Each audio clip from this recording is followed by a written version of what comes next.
అందరికీ నమస్కారం. నా పేరు ఎగ్గుల శ్రీనివాసులు, వైఎస్ఆర్ కాంగ్రెస్ పార్టీ ఎస్సీ విభాగం రాష్ట్ర అధికార ప్రతినిధి.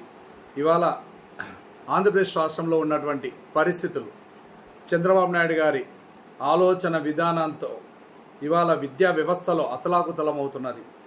చంద్రబాబు నాయుడు గారి పరిపాలనలో విద్యార్థుల భవిష్యత్తు అంధకారంలోకి వెళ్ళడం జరిగింది. నిర్లక్ష్య ధోరణిగా ఈ ప్రభుత్వ వైఖరి విద్యార్థుల పైన చూపించడం జరుగుతుంది. అందులో భాగంగా ఇవాళ పార్వతీపురం మన్యం జిల్లా కురుపం బాలికల గిరిజన గురుకుల పాఠశాల విద్యార్థుల పరిస్థితులు అతలాకుతలం, మరణాలకు ప్రభుత్వ నిర్లక్ష్య ధోరణి కారణమైనది. ఇందులో పరిస్థితి ఎలా ఉంది అంటే, బడుగు బలహీన వర్గాల విద్యార్థుల భవిష్యత్తును నిర్లక్ష్య ధోరణిగా ప్రభుత్వ వైఖరి, ప్రభుత్వ విధి విధానాలు ఈ విధంగా నిర్వహించడం జరుగుతుంది. ఎందుకయ్యా చంద్రబాబు నాయుడు గారు, మీకు ఎస్సీ ఎస్టీ బీసీ మైనార్టీలో ఉన్నటువంటి కుటుంబాలలో ఉన్నటువంటి నిరుపేదల్లో ఉన్నటువంటి విద్యార్థులు అంటే ఎందుకు మీకు అంత కక్ష? ఎందుకు విద్యార్థుల భవిష్యత్తుతో మీరు ఆడుకుంటున్నారు? మీరు వాళ్ళు ఓటు వేయడానికి మీరు పనికిరారనే ఉద్దేశంగా వాళ్ళ మీద మీరు నిర్లక్ష్య ధోరణిగా వ్యవహరిస్తున్నారా? అయ్యా చంద్రబాబు నాయుడు గారు, ఇవాళ ఈ ప్రభుత్వం తీవ్రమైన నిర్లక్ష్యంగా వ్యవహరించడం జరుగుతుంది. విద్యార్థుల జీవితాలతో, విద్యార్థుల విద్యతో. పార్వతీపురం మన్యం జిల్లా కురువపల్లి బాలికల గురుకుల పాఠశాలలో ఆర్ఓ ప్లాంట్ పాడైపోవడం వలన కలుషితమైన నీరు పిల్లలు సేవించి ఇవాళ ప్రాణాలు పోయే పరిస్థితి ఈ ప్రభుత్వం వైఖరి పిల్లలపైన ఈ విధంగా ఉన్నది. నీరు తాగి ప్రాణాలు వదులుకునే పరిస్థితికి విద్యార్థులు రావడం జరిగింది. దీంతో 170 మంది విద్యార్థుల తీవ్ర అనారోగ్యానికి గురి అవ్వడం, ఒకేసారి అంతమంది పచ్చకామర్లతో గురి కావడం రాష్ట్ర చరిత్రలో ఇదే తొలిసారి. మూత్రములతో కలుషితమైన త్రాగునీరు తాగి ఈ వ్యాధి వ్యాపించడం జరుగుతున్నది అని వైద్యులు తెలియపరచడం జరుగుతుంది. విద్యార్థుల భవిష్యత్తుతో ఎందుకయ్యా చంద్రబాబు నాయుడు గారు?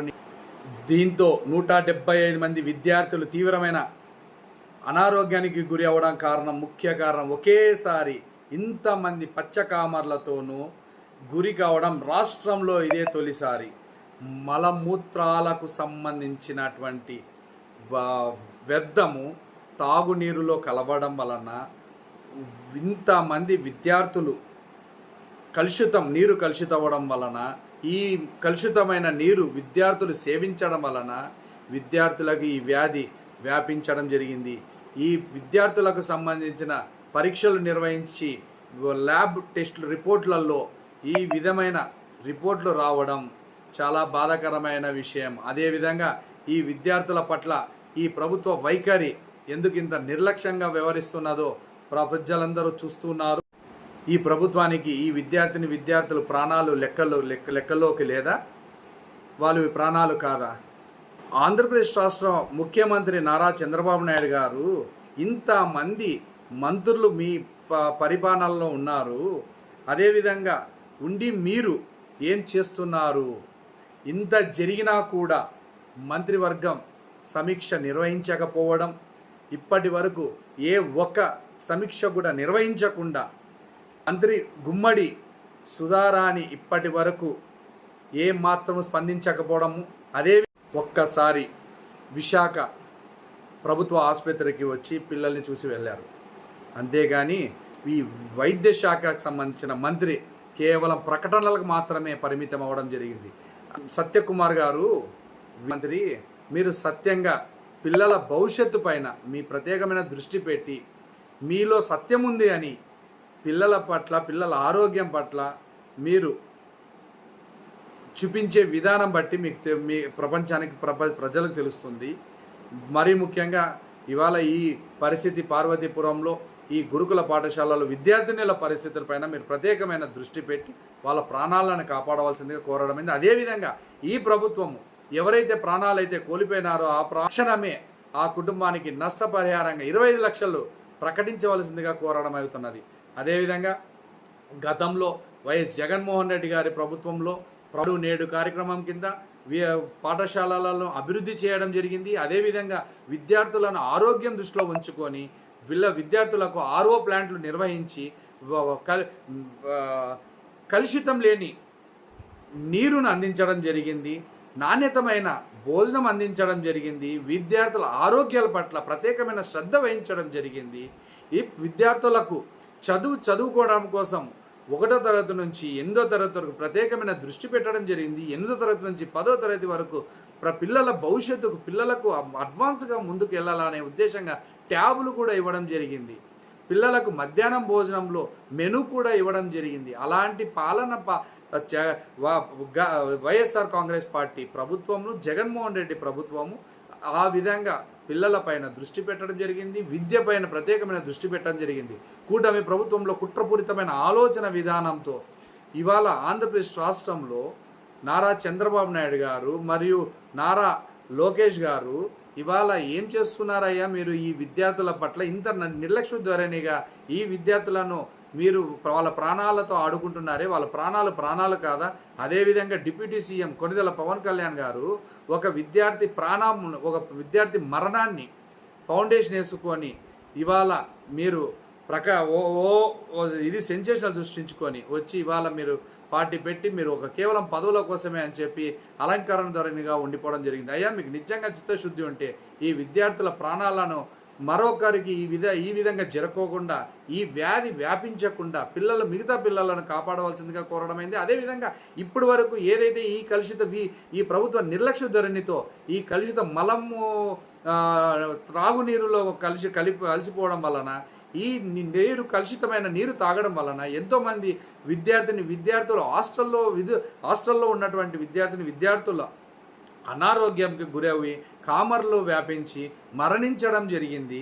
ఎంతోమంది విద్యార్థులు మరణించడం జరిగింది. గిరిజన విద్యార్థులు మరణించడం జరిగింది. వీళ్ళ మరణము మీకు కనిపించడం లేదా? వీళ్ళ ప్రాణాలు మీకు ప్రాణాలుగా కనిపించడం లేదా? ఈ ప్రభుత్వము వీళ్ళ పట్ల చిత్తశుద్ధి లేదా? అయ్యా తక్షణమే ఈ కుటుంబాలకు ఈ విద్యార్థుల కుటుంబాలకు ఖచ్చితంగా 25 లక్షలు ఎక్స్ట్రిగేషన్ ఇవ్వాల్సిందే. వాళ్ళకి నష్టపరిహారం కింద వాళ్ళ ప్రాణాలను కాపాడాల్సిందే. ఆ కుటుంబంలో ఒకరికి ఖచ్చితంగా ఉద్యోగం ఇవ్వాల్సిందే. ఆ కుటుంబాన్ని మీరు కాపాడాల్సిందే. ఇప్పుడు ప్రస్తుతానికి అనారోగ్యంతో గురైన విద్యార్థుల ఆ మెరుగైన వైద్యము ఈ ప్రభుత్వం ఖచ్చితంగా మెరుగైన వైద్యం అందించాల్సిందే. సత్యకుమార్ గారు మీరు సత్యం పలకండి. విద్యార్థుల భవిష్యత్తుతో మీ విద్యార్థుల ఆరోగ్యాలతో మీరు సత్యం పలికి సత్యముగా మీరు వివరించండి. పేరు పెట్టుకోవడం కాదు సత్యం అని, సత్యకుమార్ యాదవ్ అని పేరులో తగిన విధంగా సత్యంగా వైద్యం అందించిన వైద్య శాఖ మంత్రి అనే విధంగా మీరు రాండి. ఈ కూటమి ప్రభుత్వంలో కుట్రపూరితమైన ఆలోచన విధానంతో ఉన్న ఈ కూటమి ప్రభుత్వంలో మీరు కూడా కూటమిగా ఏర్పడ్డారు కాబట్టి మీరు కూడా ఈ విధంగా ఈ కుట్రపూరితమైన ఆలోచన విధానంతో మీరు కూడా ఉన్నారని అనిపిస్తుంది. వైద్య శాఖ మంత్రి అదేవిధంగా విద్యాశాఖ మంత్రి నారా లోకేష్ గారు ప్రత్యేకంగా మీరు విద్యార్థుల పట్ల మీకు ఏమాత్రం అవగాహన లేదు అని మాత్రం ఈ పరిస్థితుల ప్రకారంగా తెలిసిపోతా ఉంది. దయచేసి విద్యార్థుల భవిష్యత్తుతో మీరు ఆడుకోవడం వదిలేసేసి ప్రాణాలను కాపాడండి.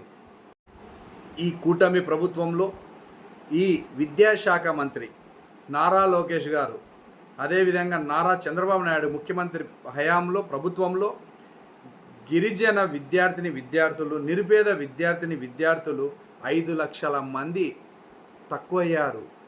చదవడానికి ముందుకు రాకుండా ఆగిపోవడం జరిగింది. దీనికి ప్రధాన కారణం విద్యాశాఖ మంత్రి నారా లోకేష్ గారు ఈ కూటమి ప్రభుత్వంతో కుట్రపూరితమైన ఆలోచన విధానంతో ప్రైవేట్ వ్యక్తుల చేతులు కలిపి విద్యను నాశనం చేసి ప్రైవేటీకరణ చేసి ప్రైవేట్ వ్యక్తులకు లాభం చేకూరే విధంగా విద్యా వ్యవస్థను తీసుకురావడం జరిగింది. ఇవాళ ఆంధ్రప్రదేశ్ రాష్ట్రంలో ఇలాంటి పరిస్థితి ఏర్పడింది. ఆంధ్రప్రదేశ్ రాష్ట్రంలో ప్రభుత్వ విద్య సంస్థలు నాశనం అవడానికి కారణం ఈ కూటమి ప్రభుత్వం. ఇప్పటికైనా కూటమి ప్రభుత్వం దీనిపైన దృష్టి పెట్టి పిల్లల ప్రాణాలను కాపాడాలి. ప్రభుత్వం బడులు వసతులతో కూడుకున్న విద్యను అందిస్తూ వసతులతో కూడుకున్నటువంటి కళాశాలలపై శ్రద్ధ వహించవలసిందిగా కోరడమైంది. గురుకుల పాఠశాలల్లో మరణించినటువంటి విద్యార్థినులకు ఖచ్చితంగా నష్టపరిహారం 25 లక్షల రూపాయలు అందిస్తూ ఆ కుటుంబంలో అర్హులైనటువంటి వారికి ప్రభుత్వం ఒక ఉద్యోగం ఆ కుటుంబానికి ఇస్తూ ఇలాంటివి ఇంకొకసారి జరగకుండా ఖచ్చితమైన బాధ్యత ప్రభుత్వం తీసుకోవాలి. మీ కుట్రపూరితమైన ఆలోచన విధానంతో కూటమి ప్రభుత్వం చేస్తున్నటువంటి విధి విధానాలన్నీ చూస్తోంది. ఖచ్చితంగా ఈ మరణించిన విద్యార్థులకు నష్టపరిహారం అందించాలని వైఎస్ఆర్ కాంగ్రెస్ పార్టీ డిమాండ్ చేస్తుంది. మీ పిల్లల భవిష్యత్తును మెరుగైన విధంగా తీసుకెళ్లడం వాస్తవం. మెరుగైన భవిష్యత్తును మీకు రాబోయే దినాల్లో జగన్మోహన్ రెడ్డి గారు ప్రభుత్వంలో మీకు అందరికీ అందించడం జరుగుతుంది అని, ఇలాంటి ఈ కుట్రపూరితమైన ఆలోచన విధానం ప్రజలందరూ గమనించాలని, భవిష్యత్తులో జగన్మోహన్ రెడ్డి అన్నను మనము మన కుటుంబ సభ్యుడైనటువంటి మనలో ఒకడైనటువంటి మన పిల్లల భవిష్యత్తు గురించి ఆలోచిస్తున్నటువంటి మన జగన్మోహన్ రెడ్డి అన్నను గెలిపించుకొని మనము పిల్లల భవిష్యత్తుకు మంచి మార్గం ఆంధ్రప్రదేశ్ రాష్ట్ర ప్రజలందరూ వేస్తారని ఆశిస్తున్నాం. జై జగన్.